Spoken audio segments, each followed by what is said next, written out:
নমস্কাৰ। আজি এটা অতি গুৰুত্বপূৰ্ণ বিষয়ৰ ওপৰত আমি আলোকপাত কৰিবলৈ লৈছোঁ। আশা কৰিছোঁ সকলোৱে ভাল পাব আৰু শেষলৈকে যাতে চাই ভিডিঅ'টো যদি ভাল পায় অনুগ্ৰহ কৰি শ্বেয়াৰ কৰি দিব বুলি আশা কৰিছোঁ। আজিৰ আমাৰ বিষয়বস্তু হৈছে আমি নিসংগতা কেনেকৈ দূৰ কৰিব পাৰোঁ। নিসংগতা মানে বুজি পাইছেনে? আমাৰ যে অকলশৰীয়া অনুভৱটো হয় যে কেতিয়াবা একো কৰিবলৈ মন নাযায়, অকলশৰীয়া অনুভৱ হয়, সেইটোৱে হৈছে নিসংগতা। নিসংগতা দূৰ কৰিবলৈ আমি পোনপ্ৰথমে গুৰুত্ব দিব লাগিব। প্ৰকৃতিৰ সৈতে আমি সান্নিধ্যত থাকিবলৈ যত্নপৰ হ'ব লাগিব। প্ৰকৃতিৰ সৈতে যিসকল লোক সান্নিধ্যত থাকে চাবচোন, তেওঁলোক সাধাৰণতে নিসংগ নহয়, তেওঁলোকৰ এটা লগ থাকে। দ্বিতীয়তে আমি মৃদু সংগীত শুনিব পাৰোঁ।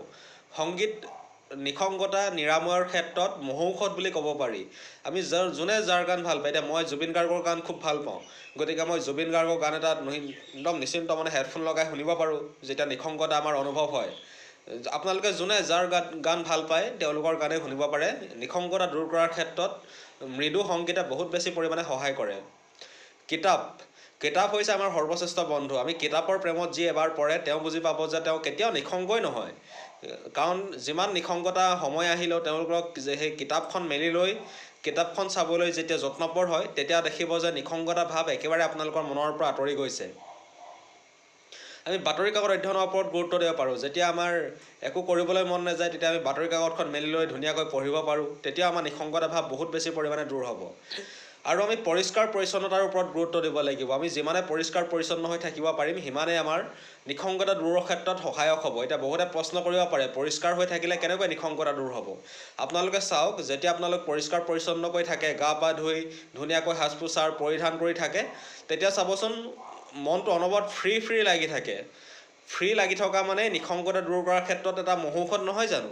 গতিকে মই আশা কৰিম আপোনালোকে ধুনীয়াকৈ পোছাক পৰিচ্ছন্ন একদম পৰিষ্কাৰ পৰিচ্ছন্নকৈ নিজৰ শৰীৰটো পৰিষ্কাৰ পৰিচ্ছন্নকৈ ৰাখি ধুনীয়াকৈ জীৱন অতিবাহিত কৰি যাব। চাব আপোনালোকৰ নিসংগতা দূৰৰ ক্ষেত্ৰত বহুত বেছি পৰিমাণে সহায়ক হৈছে। পৰিপাটি পোছাক পৰিচ্ছন্ন পৰিধান কৰিলেও বহুত বেছি পৰিমাণে সহায়ক হয় নিসংগতা দূৰ কৰাৰ ক্ষেত্ৰত। আমি অনবৰত কামত ব্যস্ত থাকিব লাগে। আমি যিমানে কামত ব্যস্ত থাকিম সিমানে আমি নিসংগতা মুহূৰ্তবিলাক আমাৰ মনৰ পৰা আঁতৰি গৈ থাকিব। আমি যিমানে অলসভাৱে একো নকৰাকৈ শুই থাকিম সিমানে আমাৰ নিসংগভাৱে আমাৰ মনটোত অনবৰত ক্ৰিয়া কৰি থাকিব, যাৰ ফলশ্ৰুতিত এনজাইটি ডিপ্ৰেশ্যনৰ দৰে সমস্যাবিলাক বেছিকৈ বৃদ্ধি হয়। আমি বৃদ্ধজনৰ সৈতে আলাপ কৰিব পাৰোঁ।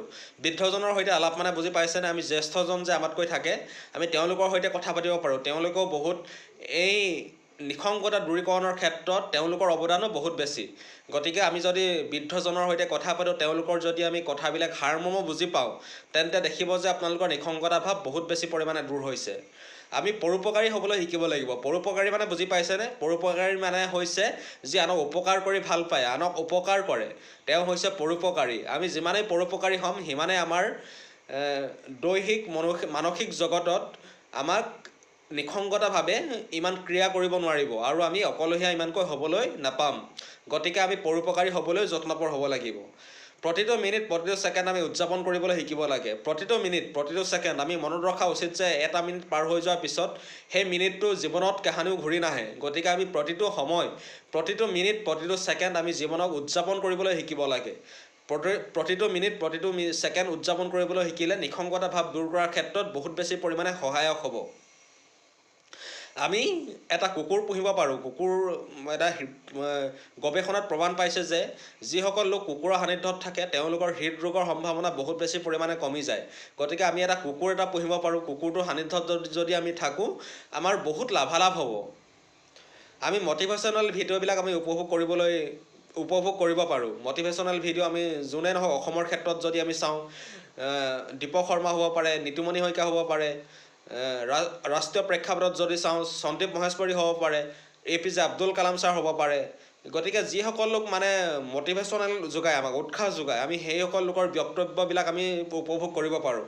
তেতিয়াও আমাৰ নিসংগতা দূৰ কৰাৰ ক্ষেত্ৰত বহুত বেছি পৰিমাণে সহায়ক হ'ব। আমি ৰাতিপুৱা সোনকালে শুই উঠি শৰীৰ চৰ্চাৰ প্ৰতি গুৰুত্ব দিব পাৰোঁ। আপোনালোকে এতিয়া যদি জিমত যায় গম পাব শৰীৰটো দিনটোৰ কাৰণে কিমান ফ্ৰেছ লাগি থাকে। ৰাতিপুৱা অলপ সময় আমি ব্যয় কৰি যদি শৰীৰটো এক্সাৰচাইজ কৰোঁ, জিমতে হওক বা ঘৰতেই হওক, তেতিয়া চাবচোন দিনটোলৈ আপোনালোকে এটা ফিলিং এটা আহি থাকে, মানে পজিটিভ ভাইব এটা আহি থাকে। গতিকে মই আশা কৰিম আপোনালোকে জিমত গৈ বা ঘৰতে হ'লেও শাৰীৰিক কচৰতৰ প্ৰতি গুৰুত্ব দিব তেতিয়াও আপোনালোকে নিসংগতা ভাৱ দূৰ কৰাৰ ক্ষেত্ৰত বহুত বেছি পৰিমাণে সহায়ক হ'ব। আপোনালোকে যোগাভ্যাসৰ ওপৰতো গুৰুত্ব দিব পাৰে। এজন ভাল গুৰু লৈ পিনি আপোনালোকে যোগাভ্যাস শিকিব পাৰে। যোগাভ্যাসবিলাকো বহুত বেছি পৰিমাণে নিসংগতা ভাৱ দূৰীকৰণৰ ক্ষেত্ৰত বহুত বেছি পৰিমাণে সহায়ক কৰে। আমি ঈশ্বৰৰ ওপৰত বিশ্বাস ৰাখিব লাগে। ঈশ্বৰৰ ওপৰত আমি যিমানে বিশ্বাস ৰাখিম, মই ক'বলৈ যোৱা নাই যে আপোনালোকে ধৰ্মভীৰু হ'ব, অনবৰত জীৱনত চব কাম বাদ দি ঈশ্বৰকে উপাসনা কৰিব, মই সেইটো ক'বলৈ যোৱা নাই। মই ক'বলৈ বিচাৰিছোঁ কি আপোনালোকে অন্তৰত এজন সৃষ্টিকৰ্তা, কোনোবা ঈশ্বৰে হওক, আল্লাই হওক, যোনেই নহওক, এটা শক্তিক বিশ্বাস কৰিব লাগে, যি শক্তিয়ে আমাক, আমি যদি বেয়া কাম কৰোঁ আমাক তেওঁ কোনো দিনে ক্ষমা নকৰিব। আমি তেনেকুৱা এটা ভাৱ অৱচেতন মনত সোমোৱাই ৰাখিব লাগে। তেতিয়া আমি কোনো বেয়া কাম কৰিব নোৱাৰোঁ। আৰু আমাৰ প্ৰতিটো সময়তে এটা সংগী আছে বুলি আমি আমাৰ অন্তৰাত্মাই অৱচেতন মনটো ক্ৰিয়া কৰি থাকে। গতিকে আমি এটা শক্তিক, এটা ঈশ্বৰক, কোনোবা এজন ঈশ্বৰক আমি উপাসনা কৰিবলৈ চেষ্টা কৰিব লাগে, প্ৰাৰ্থনা কৰিব লাগে। সদায় যদি আমি কিঞ্চিত সময় প্ৰাৰ্থনাও কৰোঁ তেন্তে আমাৰ শৰীৰটোৰ লগতে মনটোৰ বহুত লাভালাভ হ'ব।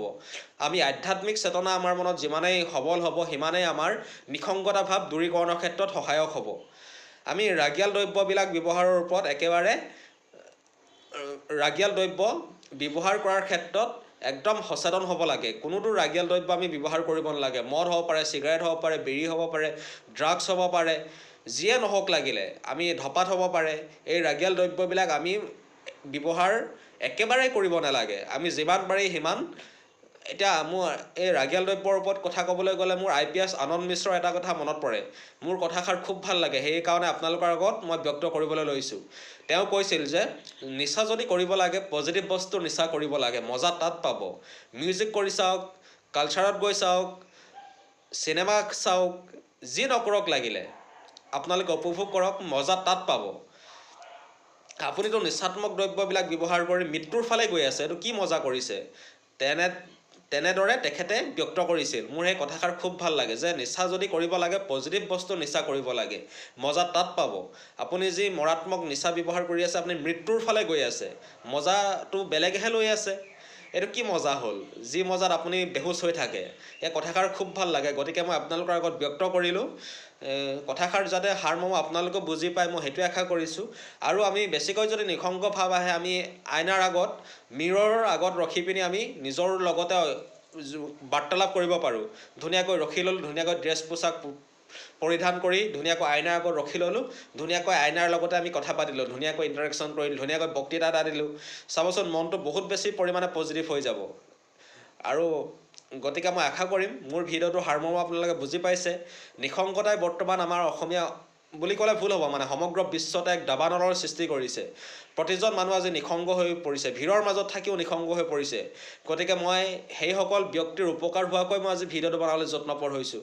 গতিকে মই আশা কৰিম মোৰ ভিডিঅ'টোৰ সাৰমৰ্মখিনি আপোনালোকে বুজি পাব, বুজি পাই নিজৰ জীৱনত প্ৰয়োগ কৰি জীৱনটো উদযাপন কৰাৰ ক্ষেত্ৰত যাতে মোৰ কথাখিনিয়ে কিঞ্চিত মানুহ যাতে উপকাৰ কৰে, মই সেইটোৱে আশা কৰিছোঁ। গতিকে সকলো কুশলে থাকক, সকলো মংগলে থাকক, সকলো একতাৰ এনাজৰীৰ দোলেৰে বান্ধ খাই আমাৰ নিজৰ জীৱনটো জাকত জিলিকা কৰি তোলক, মই সেইটোৱে আহ্বান জনাইছোঁ সকলো ব্যক্তিলৈ। গতিকে আজি বহুত দীঘল নকৰোঁ, মোৰ কথাখিনি যাতে আপোনালোকে বুজি পায়, নিজৰ জীৱনত যাতে অনুধাৱন কৰে, নিসংগতা যাতে কোনোদিনে নিসংগতাই যাতে আমাক হাৰাশাস্তি কৰিব নোৱাৰে, মই তাৰ ওপৰত আলম লৈয়ে ভিডিঅ'টো আজি প্ৰস্তুত কৰিলোঁ। গতিকে আজিলৈ ইমানতে এৰিছোঁ। Thank U.